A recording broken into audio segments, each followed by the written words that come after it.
Bonjour messieurs, dames. Alors, dans la capsule, on a vu les forces, les contraintes et qu'est-ce que ça entraînait, soit les propriétés mécaniques et non mécaniques des matériaux. Donc aujourd'hui, on continue ça, mais là, on va aller voir donc les types de matériaux. Puis la capsule d'aujourd'hui va porter principalement sur, ben pas principalement, exclusivement sur les bois. Alors, commençons. Donc, les bois, ben, qu'est-ce que c'est? Ben, comme on s'en doute, ça nous provient de la coupe et de la transformation des arbres. Est-ce que tous les arbres peuvent être bons pour faire des matériaux utiles en construction? Pas nécessairement. On va voir qu'est-ce qu'il faut regarder chez un arbre pour que ça soit utile. Donc, on va les choisir justement selon leur espèce. Donc, soit des feuillus, soit des conifères. On va voir pourquoi, parce que vous allez voir qu'il y en a qui ont certaines particularités différentes. Leur vitesse de croissance. Donc, il y a des arbres qui vont croître plus vite que d'autres. Leur teneur en eau, donc la quantité d'eau qu'il y a à l'intérieur de l'arbre, que l'arbre est capable de retenir à l'intérieur de lui. Donc, plus il y a d'eau, il faut savoir que plus le bois va être long à sécher après, mais aussi ça va nous amener un bois qui va être plus dur. Donc, ça va dépendre vraiment qu'est-ce qu'on va vouloir.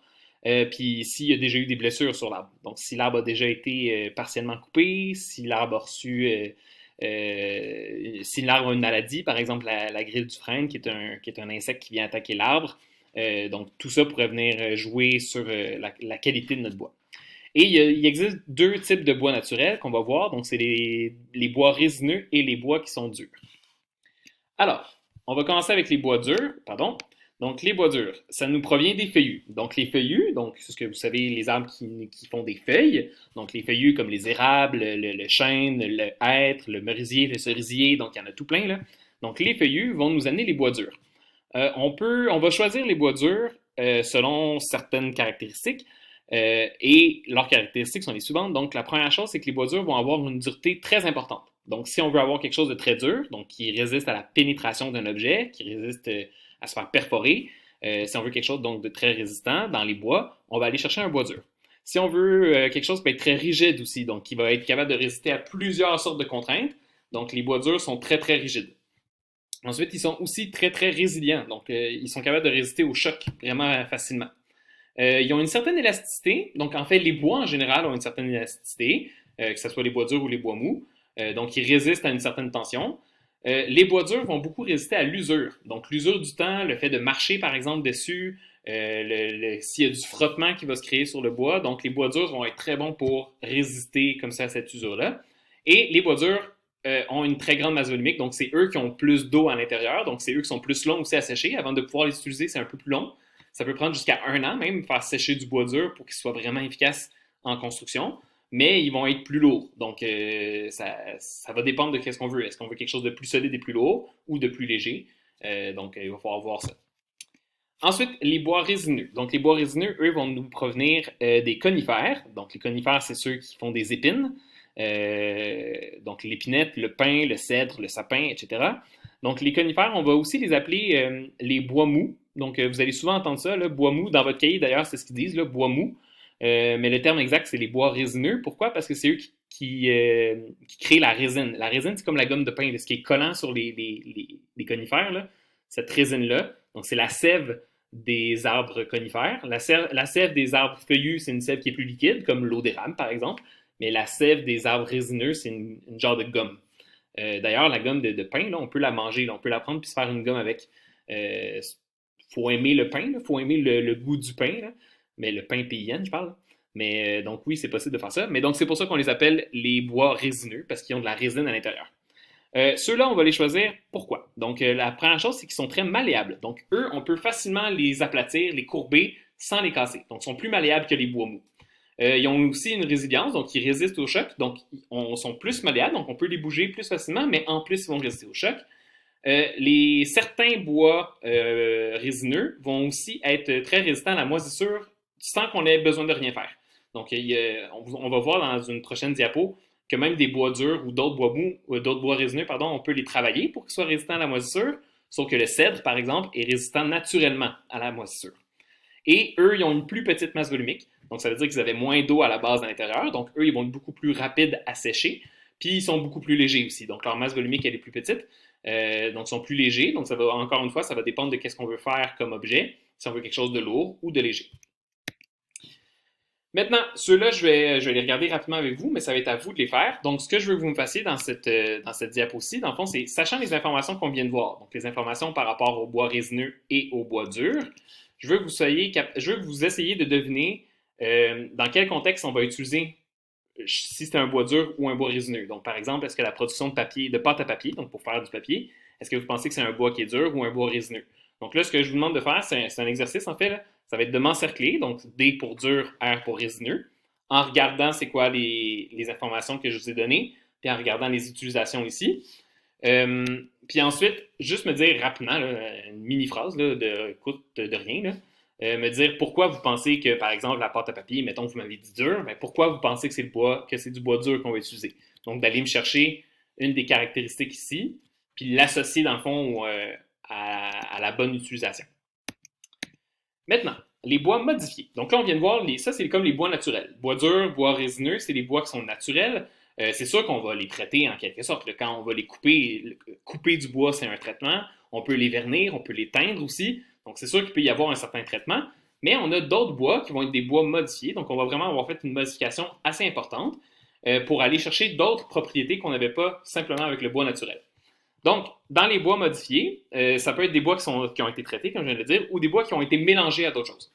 On va voir le bois traité, on va voir le lamellé collé, aussi appelé le bois laminé. Le laminé, par contre, c'est un anglicisme, là, parce qu'en anglais, c'est du glued laminated wood. Donc, c'est pour ça qu'en français, beaucoup au Québec, on appelle ça du bois laminé, mais on devrait dire lamellé collé. Le contreplaqué, vous avez peut-être déjà entendu le plywood. Les panneaux de fibres et les panneaux de particules. Ça, vous avez peut-être entendu le mot presswood.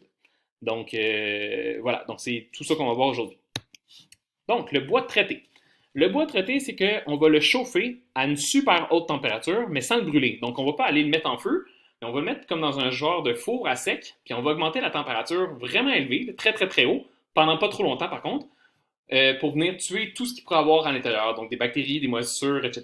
Donc, on va venir comme le traiter, mais à haute chaleur, ou on va venir le tremper dans un produit chimique. Donc, c'est deux façons de faire. Il y a même des box avec les deux qui vont avoir été chauffés à haute température, puis en plus, ils vont être trempés dans un produit chimique. Puis tout ça va faire qu'après, comme on va avoir tout tué, qu'on va avoir enlevé toute trace d'humidité, ben tous les bois qui vont avoir été traités, que ce soit du bois dur ou du bois résineux, ben ils vont devenir résistants à la moisissure.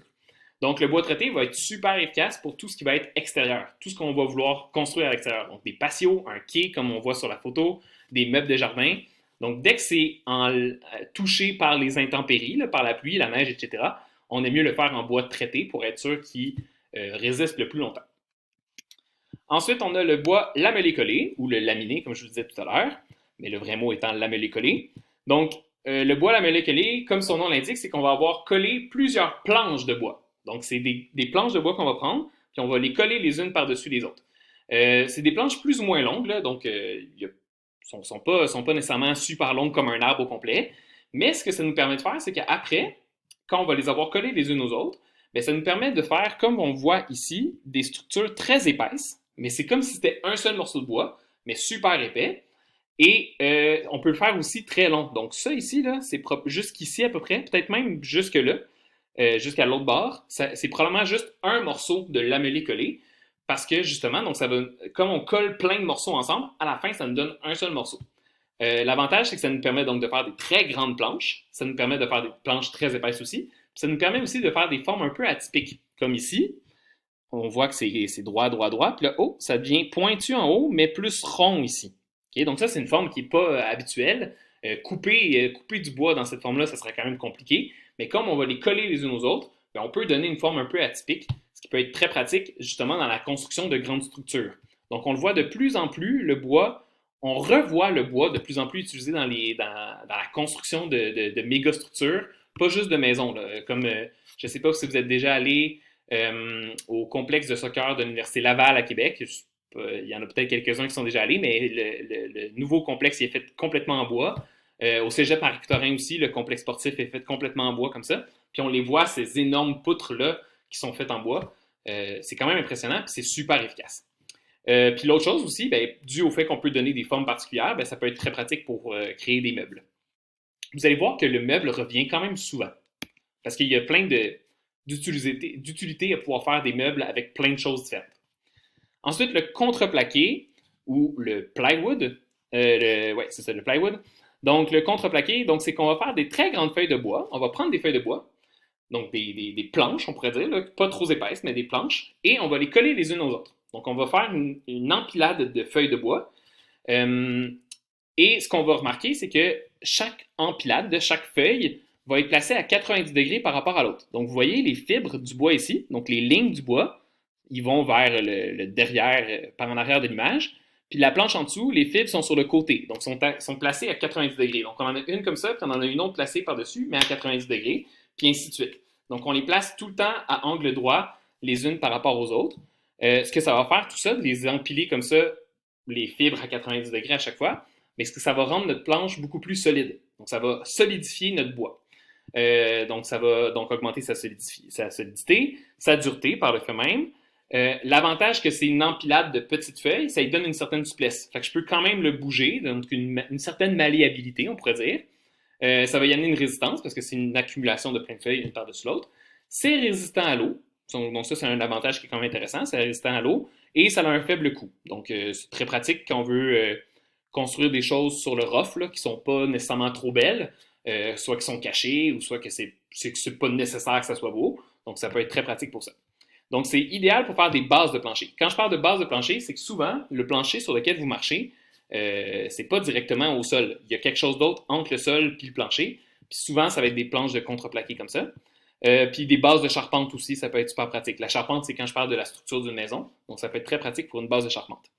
Vous remarquez ici, il y a des lignes foncées, des lignes pâles, des lignes foncées, des lignes pâles. Puis comme vous remarquez, la ligne pâle ici devient foncée sur l'autre côté. Ben, c'est parce que justement, on est en train de voir que les planches sont placées comme ça.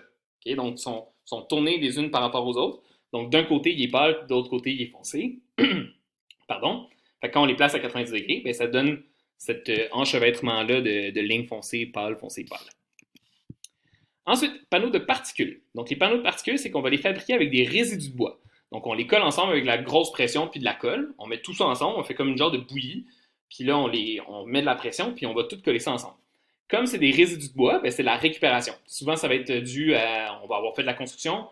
Pendant qu'on scie, ça ramasse plein de petits bouts de bois à terre. Mais ces bouts de bois-là, on les ramasse. Puis dans des usines particulières, ben, ils ramassent tout ça, puis ils font après des panneaux de particules. Ou du pressed wood. Pressed wood pour bois pressé. C'est donc de la récupération et ça coûte très peu cher à produire. Donc ça, c'est un gros avantage. Ça va être idéal, encore une fois, pour des bases de construction, mais qui n'ont pas besoin d'être trop solides. Parce que le presswood, c'est pas la chose la plus solide. Mais si tu veux juste un panneau qui va créer un mur simple, mettons, là, qu'on va pas avoir besoin que ça soit très solide comme mur, mais on pourrait mettre ça comme mur, puis après ça, on le cache avec du plâtre ou avec de la peinture, fait qu'on le verra pas trop. Vous avez probablement déjà vu des coffres, donc des coffres de construction, là, des énormes coffres, ou dans des bateaux, des fois, des énormes coffres qui vont sortir des containers, là. Ben, ces coffres-là en bois, parce qu'on veut quelque chose de quand même un peu solide pour pouvoir maintenir ce qu'il y a à l'intérieur, mais qu'on ne veut pas trop payer cher parce qu'on n'a pas besoin que ça soit beau, on n'a pas besoin que ça soit ultra solide non plus, ben, on va prendre souvent des panneaux de particules. Et si on veut construire des choses quand même légères, des choses légères, pardon, parce que c'est des petites particules de bois avec de la colle, fait que c'est pas très lourd. Et finalement, le dernier, qui est les panneaux de fibres. Donc ici, on avait panneaux de particules. Là, on est dans les panneaux de fibres. Ou, comme exemple, vous avez peut-être déjà entendu parler de MDF. Bien, les panneaux de fibres, c'est la même chose que les panneaux de particules, sauf que la particule comme telle va être vraiment, vraiment très, très, très fine. Donc, ça va être de la sciure de bois. Donc, tantôt, je parlais de morceaux de bois cassés, mais là, je parle de sciure de bois. Donc, c'est vraiment la poussière de bois. On va réutiliser cette poussière-là. Puis, encore une fois, comme l'autre de tantôt, on va coller tout ça. On va faire un mélange avec la colle, la pression, puis on va coller tout ça ensemble. L'avantage que ça a, ben, c'est que comme vous le voyez ici, les panneaux de particules, on voit les morceaux, tandis que les panneaux de MDF, on ne verra pas les morceaux. Donc, ben, on peut le voir un peu, là, mais c'est vraiment plus doux comme image. C'est très résistant à l'usure. Donc, ça, c'est un gros avantage. Ça résiste à l'usure et ça résiste même aussi à l'eau. Donc, on le voit ici. Ici, il n'y avait pas de MDF. L'eau, elle s'est toute accumulée. Puis ici, il y avait du MDF. Puis l'eau, elle a réussi à perler par-dessus. Très idéal pour faire de l'isolation, des meubles aussi, donc des meubles à faible coût, des planchers flottants et de la construction. Plancher flottant. Plancher flottant, vous avez peut-être ça dans votre sous-sol. En fait, la plupart des maisons ont ça dans leur sous-sol. Visuellement, ça a l'air d'être du plancher de bois franc parce qu'il donne une allure de plancher de bois franc, de vrai bois, mais c'est fait en MDF. Puis pourquoi on va le faire en MDF? Parce que justement, ça résiste à l'eau. C'est pour ça qu'on va souvent mettre ça dans les sous-sols, parce que c'est là qu'il peut y avoir des dégâts d'eau. Puis quand il y a des dégâts d'eau, ben on n'aime pas ça, mais avec le MDF, ça peut résister un peu. Alors voilà, voici les exercices à faire pour la semaine prochaine. Puis c'est tout. Merci beaucoup. Bonne fin de journée.